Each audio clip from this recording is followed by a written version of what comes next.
Супрацоўнікі абласнога цэнтра гігіены, эпідэміялогіі і грамадскага здароўя не ўпершыню наведваюць шматдзетную сям'ю Хініш, дзе выхоўваюцца трайняты Даніил, Артём і Ягор. Гасцям тут рады і сустракаюць іх адразу навагоднім вершам.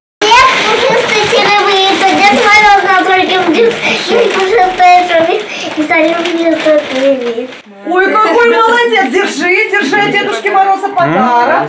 Всем здоровья, самое главное, чтобы в вашем доме было тепло, уютно, да, ну и хорошего настроения. І не Хініш даводзіцца нялёгка. У дваіх хлопчыкаў сур'ёзныя формы ДЦП, а 2 гады таму сям'я засталася без бацькі. Ён памёр ад анкалогіі. Выхоўваць дзяцей маме Іне дапамагаюць бацькі мужа.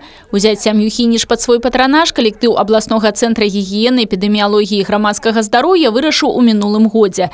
З таго часу аказваюць ім падтрымку і маральную, і матэрыяльную на Новы год, на дзень нараджэння хлопчыкаў да 1 верасня.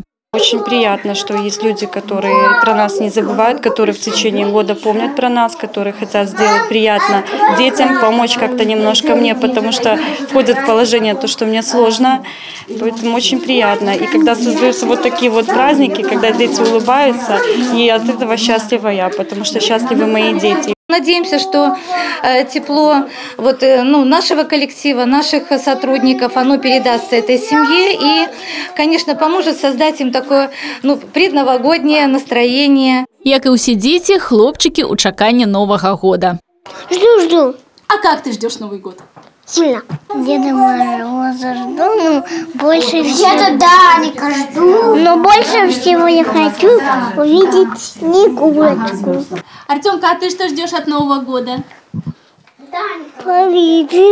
Полицию подарок. Пераднавагоднія дні напоўнены асаблівай атмасферай, калі кожны верыць у цуды. А каб стварыць іх, чарадзейства не патрэбна. Упэўнены ўдзельнікі акцыі нашы дзеці. Галоўнае – умець дарыць адзін аднаму радасць і цяпло.